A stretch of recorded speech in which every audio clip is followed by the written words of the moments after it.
Welcome बच्चों। जैसे कि इसके पहले हमारा चल रहा था यूनिट्स एंड मेजरमेंट्स और उसमें न्यूमेरिकल्स और थोड़ा एक दो दिन की हमारी गैप आई थी, तो अभी हम यहाँ से कंटिन्यू कर रहे हैं। सो हमारे पास ये 3 प्रॉब्लम्स हमने जो बोर्ड पे लिखे पड़े हैं यहाँ पर, हम उसको अभी सॉल्व करते हैं। तो देखो, जो भी चीज़ें हम यहाँ पर पढ़ चुके हैं, न्यूमेरिकल्स का पार्ट क्या होता है कि आपको जो दिया जाता है और जो क्वेश्चन में पूछा जाता है उनको आपके पास में जो भी डेटा होता है, ठीक है, जो भी फार्मूले होते हैं, डेफिनेशंस होती है, कंसेप्ट होती है, तो इनको बराबर रिलेट अगर करते हो तो इजीली आपका कोई भी न्यूमेरिकल कोई भी प्रॉब्लम सॉल्व हो जाता है। तो चलो देखते हैं यहाँ पर हमारे पास क्या चीज़ है। यहाँ पर उन्होंने दिया है, यहाँ पर हम हेडिंग डाल देते हैं, ये आंसर्स है हमारे पास। उसमें से हम क्वेश्चन नंबर 14 को लेते हैं। यहाँ पर देखिए क्या कहा उन्होंने, if the formula for physical quantity is. देखो, उसने का फिजिकल क्वांटिटी के लिए फार्मूला दिया है, तो हम यहाँ पर लिख लेंगे गिवन फार्मूला। क्या बोलेंगे हम? Given formula. So it is x is equal to. अब देखो यहाँ पर जो क्वांटिटीज़ दी है, अब क्वांटिटी कुछ स्पेसिफाई नहीं की है। स्पेसिफाई की गई नहीं मतलब कैसे कि ए बी सी डी क्या है ये बता नहीं सकते। जैसे जनरली यफ आता तो फोर्स के लिए, मास आता तो यम होता, ठीक है, लेकिन ए बी सी डी ऐसे जनरल उसने दे दिया, तो हम भी लिख लेंगे यहाँ पर। तो a पावर 4, b पावर 3 यानी b क्यूब बोलेंगे आप, वहाँ पर है c पावर 1/3 और d पावर 1/2, ये दे दिया, ठीक है। चलो अब हम बात करते हैं यहाँ पर, ये हमारे पास फार्मूला है।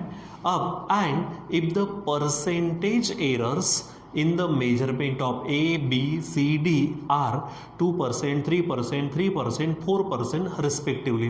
यानी जो भी क्वांटिटीज़ उसमें ली गई है A, B, C, D, उसमें उसने क्या किया है, परसेंटेज एरर दी है। तो वो परसेंटेज एरर हम लिख लेते हैं। आपको मालूम है परसेंटेज एरर जो होती है वो रिलेटिव एरर को ही 100 से मल्टीप्लाई करने के बाद मिलती है। तो हम यहाँ पर लिख लेते हैं। समझो A में जो है, देखो रिस्पेक्टिवली का मतलब जैसे A के लिए 2, B के लिए 3, C के लिए 3 और D के लिए 4, तो इस तरह से लेना है। अब यहाँ पर लिख के रखेंगे डेल्टा ए अपॉन ए, तो ये है हमारा पहला 2%, ठीक है। दूसरा है डेल्टा बी अपॉन बी, वो हो जाएगा 3%। उसके बाद सी के लिए delta C upon C is equal to, वो भी 3% होगा। और last delta D upon D, ये होगा हमारा कितना है, ये है 4%, ठीक है। तो इस तरह से हम रिलेटिव एरर को लिखते हैं और परसेंट का सिंबल दे देते हैं, ठीक है। अब उसने कहा क्या है, calculate percentage error in x।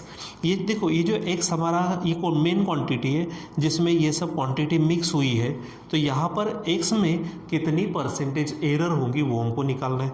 सो हम यहाँ पर हेडिंग दे देते हैं फ्रॉम 1। क्या बोलेंगे हम? फ्रॉम 1। हमको परसेंटेज एरर निकालना है x में, तो आप लिखेंगे delta x upon x is equal to.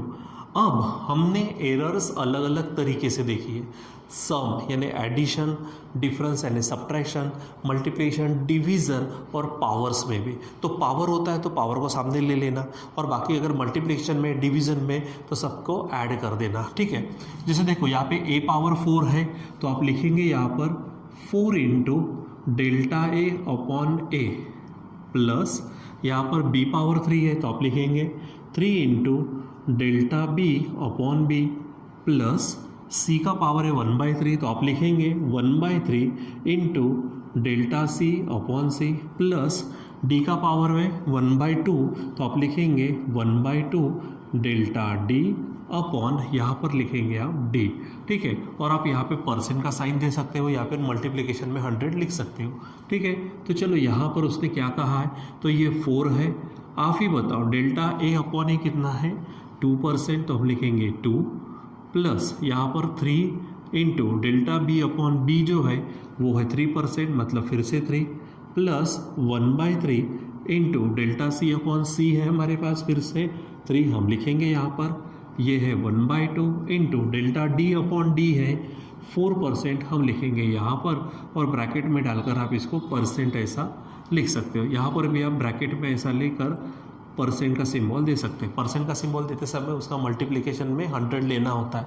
अब यहाँ पर आवश्यकता नहीं, डायरेक्ट लीजिए। देखो 4 2 ज़ा 8, प्लस 3 3 ज़ा 9, प्लस 3 इसको कट करेगा तो 1, प्लस 2 इसको कट करेगा तो 2 2 ज़ा 4, ठीक है, और में परसेंट का साइन देंगे, ठीक है।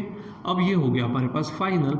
सो delta x upon x is equal to, देखो 8 + 9 बनेगा 17, ये 1 यानी 18, 18 और 2 ये बन जाएगा 20. So you will write here 20%. तो आपका परसेंटेज एरर इन एक्स कितना परसेंट आएगा? 20%. ठीक है, तो यहाँ पर ये हमारे पास लिखा है आंसर 20%. तो इस तरह से इसको सोचना होता है. ठीक है, चलो नेक्स्ट क्वेश्चन है हमारे पास, क्वेश्चन 15. क्या कहा उसने? Write down the number of significant figures in the following. ये आपको जो नंबर्स दिए गए हैं इनमें आपको सिग्निफिकेंट फिगर्स निकालने. ठीक है, तो मैं क्या कर लेता हूँ, यहाँ पर 1 2 3 4 5 नंबर्स है, तो इधर में मैं हेडिंग डाल देता हूँ नंबर्स. ठीक है, और इधर में आप हेडिंग डाल, या फिर आप इसे क्वांटिटी शब्द डाल सकते हो, इधर में सिग्निफिकेंट फिगर्स शब्द डालते हैं, सिग्निफिकेंट फिगर्स. ठीक है, जैसे पहला हमको क्या दिया गया है, देखो आप वहाँ पर 0.003 है. ठीक है, यहाँ पर मीटर स्क्वायर है, जो भी है. यहाँ पर अगर आपको चेंज करना है तो यहाँ पर आप क्वांटिटी शब्द डाल सकते हो, क्वांटिटी या फिर जो भी है आप लिख सकते हैं यहाँ पर. ठीक है, अब देखो जैसे कि मैंने यहाँ पर कहा था नंबर ऑफ सिग्निफिकेंट फिगर्स अगर आपको निकालना है तो क्या कहा था, आपको जितने डिजिट्स होते हैं नॉन जीरो डिजिट्स उसको काउंटिंग करना है. लेकिन स्टार्टिंग अगर जीरो से हो रही है तो उसको लेना नहीं. जैसे ये भी जीरो से स्टार्टिंग हो गई, छोड़ दो, इसको भी छोड़ दो, इसको छोड़ दो, तो बाद में कौन आ रहा है 3, तो उसके बाद कुछ नहीं है, तो हमारा नंबर ऑफ सिग्निफिकेंट फिगर्स होगा 1. ठीक है, फिर दूसरा अगर हम लेते यहाँ पर क्या दिया उन्होंने, ये है, तो 0.1250. मैंने आपसे कहा था कि स्टार्टिंग का जीरो हमको नहीं चलेगा, लेकिन अगर नॉन जीरो एक बार डिजिट्स की शुरुआत हो गई और बीच में या फिर लास्ट में अगर आता तो उसको हम काउंट करते हैं. ठीक है, जैसे ये जीरो को हम नहीं लेंगे, लेकिन यहाँ से काउंटिंग करो 1 2 3 4, भले ये जीरो है लेकिन इन डिजिट्स के बाद आया इसलिए आप लिखेंगे और वो बनेगा 4. ठीक है, फिर उसके बाद थर्ड क्वेश्चन है आपका, थर्ड है 6.4 इंटू 10⁻⁶. तो यहाँ पर होगा 6.4 इंटू 10⁻⁶. देखो ऑर्डर ऑफ मैग्नीट्यूड देखना है तो आप 10 के पावर को देखना, सिग्निफिकेंट फिगर्स देखना है तो जस्ट इस नंबर को. यहाँ पर कितने डिजिट है, 1 2, तो यहाँ पर सिंपली हमारे पास क्या होगा 2 होगा. ठीक है, उसके बाद अगर आप यहाँ आगे बढ़ते हैं, यहाँ पर है 1.6 इंटू 10⁻⁻19 कूलम, तो 1.6 इंटू 10⁻⁻19. फिर से कह रहा हूँ ऑर्डर ऑफ मैग्नीट्यूड होता तो -19, 10 का जो पावर होता वो, लेकिन हमको सिग्निफिकेंट फिगर्स लिखने हैं तो यहाँ पर तो डिजिट जो है स्टार्टिंग से उसको काउंट करो, 1 2 नॉन जीरो यानी जीरो को छोड़कर. ठीक है, 1 2, तो यहाँ पर भी हो जाएगा 2. ठीक है, चलो लास्ट है 9.1 इंटू 10⁻⁻13. सो यहाँ पर लिखेंगे हम 9.1 इंटू 10⁻⁻31. ये हमारे पास मास ऑफ इलेक्ट्रॉन होता है. ठीक है, सो यहाँ पर भी कितना हो जाएगा, यहाँ पर भी 2 हो जाएगा. ठीक है, तो ये आपको ध्यान में रखना है. और ऑलरेडी हम इसके ऊपर ये टॉपिक हम पढ़ चुके हैं और वहाँ पर हमने बताया भी था. अगर किसी ने ये टॉपिक नहीं देखा होगा वीडियो में आप उसको देख सकते हो, सिग्निफिकेंट फिगर्स और ऑर्डर ऑफ मैग्नीट्यूड वाला. ठीक है, चलो आगे बढ़ते हैं. हमारे पास है क्वेश्चन नंबर, यहाँ पर हमारे पास है 16 क्वेश्चन. देखो क्या कहा उसने, द डायमीटर ऑफ स्पीयर. ये हम हमारे ऑलरेडी अगर 9-10 की बात करते, जैसे वॉल्यूम ऑफ स्पीयर निकालना है 9-10 में हमारे पास मेजरमेंट ये चैप्टर था. या फिर आप सॉरी मेजरमेंट नहीं बोलेंगे, मेंसुरेशन बोलेंगे, जिसपे एरिया वॉल्यूम ये सब हम अलग अलग डायग्राम का निकालते थे. जैसे हमारे पास क्यूबॉइड है, क्यूब है, सिलेंडर है, कोन है. ठीक है, उसका फ्रस्टम होता है, स्पीयर होता है, हेमीस्फीयर होता है, ये सब हम पढ़ चुके हैं. उसी तरीका यहाँ पर है, लेकिन यहाँ पर हमें थोड़ा क्वेश्चन बदल कर है. तो चलो देखो क्या किया है उन्होंने, गिवन क्या है, गिवन डेटा हम लिखेंगे पहले. यहाँ पर क्या कहा, डायमीटर ऑफ स्पीयर, हम हेडिंग डाल देते हैं फॉर स्पीयर. स्पीयर के लिए उसने दिया क्या है, डायमीटर, समझो डी मैं लिख लेता हूँ, और वो है 2.14 सेंटीमीटर. सो 2.14 सेंटीमीटर. इससे मैं पहले रेडियस को निकाल देता हूँ. सो रेडियस आपको मालूम है डायमीटर के हाफ होती है, यानी 2.14/2, मतलब 2 1 जा, ये 2 0 जा और 2 7 जा 14, यानी इतना बन गया आपकी रेडियस. अब आगे क्या कहा है, calculate the volume of sphere to the correct number of significant figures. तो पहले हम निकाल तो दे वॉल्यूम ऑफ स्पीयर. कौन बताएगा मुझे volume of spear, volume of spear का फार्मूला, चलो बताओ. यस, क्या है वो 4/3 पाई आर क्यूब, ये हमारे पास वॉल्यूम ऑफ स्फीयर का फार्मूला है। चलो वहाँ पर हम क्या करते हैं, वॉल्यूम यानी आप उसको वी शब्द दे सकते हो, देना हो तो ये आपके पास है 4/3, आपके पास पाई की वैल्यू है। जनरली बच्चों हम क्या करते हैं 10th क्लास तक जब लेते हैं तो पाई की वैल्यू या तो 22.7 लेते हैं या फिर 3.14 लेते हैं। अभी थोड़ा सा और करेक्ट होना चाहिए, इसलिए आप 3.142 लिया करो, ये थोड़ा ध्यान में रखो, ठीक है। तो यहाँ पर लेंगे 3.142 और उसके बाद क्या है आर क्यूब, तो आर है हमारी ये 1.07, सो लिखेंगे 1.07 उसका क्यूब। बस आपको यहाँ थोड़ी सी टेंशन है, देखो हम एक्चुअली लॉगरिदम पढ़ चुके हैं, लेकिन लॉगरिदम से कैलकुलेशन कैसे करना ये हम नहीं पढ़े, और हम फिजिक्स में ही पढ़ने वाले जब हमारा ये चैप्टर 1-2 दिन में समाप्त हो जाएगा। और जब हम मैथमेटिकल मेथड्स में जाएंगे वहाँ पर हम वेक्टर्स, लॉगरिदम, डेरिवेटिव, इंटीग्रेशन, ये जो थोड़ा और बेसिक टाइप में देखने वाले, तो वहाँ पर ये कैलकुलेशन कैसे करना वो आपको मैं बताऊँगा। लेकिन फिलहाल हुआ नहीं है, और एक छोटे से प्रॉब्लम के लिए वो पूरा हम यहाँ पे लेना पॉसिबल नहीं होगा, इसलिए सिंपल सा एक तरीका बताता हूँ। आपने जो 8-9 तक किया है, 10 क्लास तक किया है, वैसा ही करो आप, ठीक है। तो यहाँ पर वैसा करो मतलब डायरेक्ट मल्टीप्लिकेशन, इसका 3 बार मल्टीप्लिकेशन। देखो ये 4 2 ज़ा 8 होगा, 4 4 ज़ा 16 कैरी 1, 4 1 ज़ा 4 और 1 5 और 4 3 ज़ा 12, यहाँ पे ये दे दो आप, ठीक है। ये 3 है इनटू, अब इसका 3 बार मल्टीप्लिकेशन करते 0 7, ठीक है, करो 1.07, तो 7 7 ज़ा 49 कैरी 4, 7 0 ज़ा 0, ये 4 होंगे, 7 1 ज़ा 7, एक 0 लेंगे हम, ठीक है। 0 से करेंगे तो आपको मालूम है कुछ नहीं मिलता, फिर 2 0 लेते हैं हम, दिखना चाहिए इसलिए क्रॉस करते हैं। 1 से करेंगे तो 7 0 और 1 ही आएगा, दिस इज़ 9 4 7 7 14 कैरी 1, ये 4 आएगा। तो आप यहाँ पर लिख सकते हो 1 1 4 4 9। लेकिन यहाँ पर आपको एक चीज़ ये मालूम है कि हमारे पास जो चीज़ है यहाँ पर 2 डिजिट के बाद पॉइंट है, ठीक है, और उसका क्यूब है, तो वो जितने डिजिट के बाद पॉइंट है उसके ट्रिपल हो जाएगा, यानी 6 होगा। तो यहाँ पर हुआ 1 2 3 4 5 और एक 0 लेंगे, फिर आप पॉइंट लेंगे और यहाँ पर आप क्या करेंगे एक 0 दे देंगे, ठीक है। वैसे तो ये आपका काम है, अगर आपने किया तो बहुत अच्छी बात होती है। अब बच्चों एक चीज़ जो मैं बताने जा रहा हूँ वो ध्यान दो। जनरली उसने कहा क्या है कि हमारे पास स्फीयर का वॉल्यूम निकालना है to the correct number of significant figures. तो यहाँ पे थोड़ी सी एक चीज़ ध्यान में रखने लायक है, कौन सी, जो चीज़ उसने गिवन में दी है वहाँ पर कितने डिजिट के बाद पॉइंट है उसको चेक करो। कितने डिजिट के बाद पॉइंट दिया है 2, तो हमारे आंसर में भी 2 डिजिट के बाद पॉइंट रखेंगे। यानी जैसे कि हमारे पास यहाँ पे पॉइंट के बाद 3 डिजिट आए तो हम इसको 2 में कन्वर्ट कर लेते हैं। तो देखो 8 को छोड़ेंगे हम, तो 8 5 से ज़्यादा है इसलिए उसके नाम का एक हम इसमें मिलाएंगे 6 में, तो ये बन जाएगा 7। यहाँ पर इसको हम छोड़ देंगे, ठीक है। अब और एक चीज़ है कि हमारे पास यहाँ पर अगर देखो तो यहाँ पर कितने हैं 1 2 3 4 5 6 है, हम 2 ही रखेंगे। तो 2 रखेंगे यानी पॉइंट के बाद एक ये और एक है, लेकिन उसके बाद यहाँ से छोड़ते समय ध्यान में रखना ये 5 या 5 से ज़्यादा होता तो उसके नाम का एक इसमें ऐड करते, लेकिन अब करने की ज़रूरत नहीं है तो क्योंकि वो उससे लेस है ना, अब इसको यहाँ से हटा दो। तो ये इस तरह से हो जाएगा, ये थोड़ा आसान हो जाएगा आपका, ठीक है। अब देखो जब आप इसको मल्टीप्लाई करेंगे यानी 1 से मल्टीप्लाई होगा यानी 12 5 से 1 ही होगा। लेकिन बात क्या है कि यहाँ पर 2 0 है, सॉरी 2 डिजिट के बाद पॉइंट, यहाँ पे 2 तो बन जाएगा 4 डिजिट के बाद, तो पॉइंट 1 2 3 4 यहाँ पे आ जाएगा ये। और एक काम करो पहले 3 से आप डिवाइड कर लो, ठीक है। तो चलो डिवाइड करते, देखो यहाँ पर क्या हो जाएगा, यहाँ पर 3 से पहले डिवाइड अगर करते तो देखो ये होगा 3 0 ज़ा 0, ठीक है। फिर उसके बाद में हमारे पास में यहाँ पर आपको देखना है कि हमारा आंसर भी थोड़ा सा चेक करते रहना वहाँ पर, ठीक है।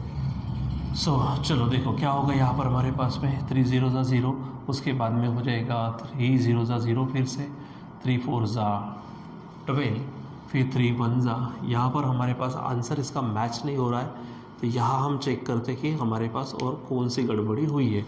क्या कहा था, डायमीटर दिया है 2 पॉइंट ये, उसके बाद में हमारे पास में फार्मूला था हमारे पास कौन सा, volume of sphere 4/3 pi r cube. तो आर हमने यहाँ पर ये निकाल के रखा, ये 4 है हमारे पास में, 4 से हमने क्या किया, इसको मल्टीप्लाई करके रखा, ठीक है। और इसका जो हमारे पास में ये है, इसको हमने सॉल्व किया था।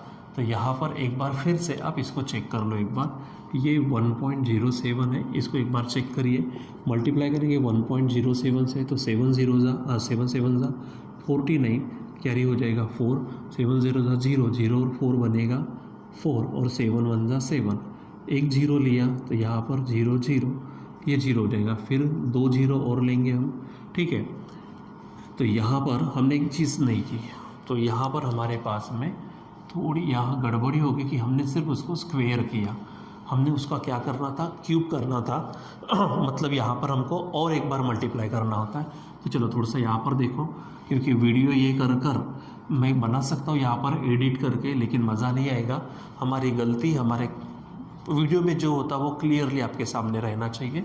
चलो देखो, तो 4 2 ज़ा ये 8 हो जाएगा, 4 4 ज़ा हमारे पास 16, कैरी 1, 4 1 ज़ा 4 और 1 5, उसके बाद में 4 3 ज़ा 12, लेकिन मैं इसको 2 डिजिट में रखता तो यहाँ पर मैं 7 कर लूँ, ठीक है, और इसको यहाँ से हटा दूँ, ठीक है। ये रहेगा डिवाइडेड बाय 3, और अब इसको हम सॉल्व कर रहे हैं। तो ये होगा हमारे पास में, देखो 1 से करेंगे तो 7, ये 0, ये फिर से 7, ठीक है। यहाँ पर 1 हो जाएगा हमारे पास, सॉल्व करो तो ये 9 आएगा, ये हमारे पास में होगा 4, ये होगा 4, कैरी 1 1 और ये 1। तो एक्चुअल क्या करना था बच्चों, यहाँ पर हमको और एक बार किससे मल्टीप्लाई करना पड़ेगा, क्योंकि ये 2 बार मल्टीप्लाई हो गया मतलब स्क्वेयर ही हो गया, हमारा काम पूरा नहीं हुआ। तो पहले इसके अनुसार देखो, यहाँ पे 2 डिजिट के बाद पॉइंट, 2 डिजिट के बाद यानी 4 के बाद होगा 1 2 3 4, यहाँ पे आप दे दो। और जब मैं क्या करूँगा, इसको कन्वर्ट 9 को हटाता हूँ तो ये 5 बन जाएगा, 5 को हटाता हूँ तो ये 5 बन जाएगा। आप इसको 5 बना दो और इसको यहाँ से छोड़ दो। अब इसको फिर से 1 पॉइंट किससे मल्टीप्लाई करेंगे, 0 7 से, ठीक है, ये ध्यान में रखो। तो 7 5 ज़ा 35, कैरी 3, उसके बाद 7 1 ज़ा 7 और 3 बनेंगे 10, कैरी 1, 7 1 ज़ा 7, 7 और 1 8, ये एक 0 ले लेते हैं हम यहाँ पर, ठीक है। अब ये 0 हो जाएगा, 0 0, ठीक है, एक और 0, ठीक है, 2 0 लेंगे, ठीक है। 1 से करेंगे तो 5, ये 1 और ये 1, दिस विल बी 5, ये 0, ये 13, कैरी 1, और यहाँ पर होगा ये 1 और 1, ये बन जाएगा 2 और ये, ठीक है। अब फिर से यहाँ पर 1 2 3 4 यहाँ पॉइंट आएगा, लेकिन हम 2 ही डिजिट के बाद पॉइंट रखते हैं, ये कन्वर्ट होगा 1 में, लेकिन आगे में कन्वर्ट नहीं होगा, तो इतना हम रख देते, तो इंटू 1.23 होगा, ठीक है। चलो अब हम क्या करेंगे, इसको मल्टीप्लाई करेंगे 1.23 से, सो 12.57 इंटू 1.23, तो 3 से करो, 3 7 ज़ा 21, कैरी 2, 3 5 ज़ा 15 2 17, कैरी 1, 3 2 ज़ा 6 और 1 7 होगा हमारे पास में, ठीक है। उसके बाद 3 1 ज़ा 3, फिर एक 0 हो गया, 2 7 ज़ा 14, कैरी 1, 2 5 ज़ा 10 और 1 11, कैरी 1, 2 2 ज़ा 4 और 1 5, ठीक है, और 2 1 ज़ा 2, ठीक है। फिर 2 0 होंगे यहाँ पर, 7 5 2 1, अब आप करो तो 1, ये 11, ठीक है, कैरी ये बनेगा 8 8 और 8 बनेगा 16, कैरी 1, 6 5 11 11 14, कैरी ये बनेगा 5 और ये 1 बनेगा, ठीक है। 2 घर यहाँ पे, 2 घर ऊपर है तो 1 2 3 4 यहाँ आएगा। यहाँ पर फिर से हम क्या रखेंगे, 15.46/3, और अब हम यहाँ पर काम करेंगे, ठीक है। सो फाइनली वॉल्यूम होगा, देखो 3 5 ज़ा 15, ठीक है, फिर उसके बाद पॉइंट 3 1 ज़ा 3, फिर उसके बाद में क्या होगा, ये 1 तो ये 16 होगा, 3 5 ज़ा, ठीक है, 3 5 ज़ा क्या हो जाएगा हमारे पास में 15, ठीक है, फिर बचेगा 1 तो 0, तो 3 3 ज़ा 9 होगा, तो उसको छोड़ दो। तो हमारे पास इतना क्या दिया था उन्होंने, सेंटीमीटर, तो यहाँ पर होगा सेंटीमीटर क्यूब, ठीक है। सो आपका जो वॉल्यूम होगा वो वॉल्यूम यहाँ पर हमारे पास कितना होगा, 5.15, यहाँ पर हमारे पास आंसर है 5.13। तो आप इसका कैलकुलेशन फिर से एक बार करो, और जो भी बड़े से डिजिट्स हमको मिलेंगे, उसमें से आप जो हमारे पास में गिवन में होता है पॉइंट के बाद कितने डिजिट है उसके अनुसार हमारा आंसर भी रखना, वही हमारा correct number of significant figures तक हमारा आंसर होता। ठीक है, आप इसको एक बार फिर मैच करिए, हो सकता है आपको एग्जैक्ट मिले, नहीं तो ये भी हमारा चलता। क्यों? क्योंकि अगर आप इसको थोड़ा कन्वर्ट भी करेंगे तो मैक्स टू मैक्स कितना होगा 5.2 हो जाएगा, और वो भी मैचेबल होता है हमारा। ठीक है, तो आप इसको क्या करिए, एक बार ये कैलकुलेशन फिर से करिए, अगर एग्जैक्ट ऐसा आता है तो बहुत ही अच्छी बात है, नहीं तो ये आंसर हमारा रॉन्ग नहीं है। ठीक है, सो आज के लिए बच्चों बस इतना ही, बाकी का कंटिन्यू करेंगे बाद में। Till then bye.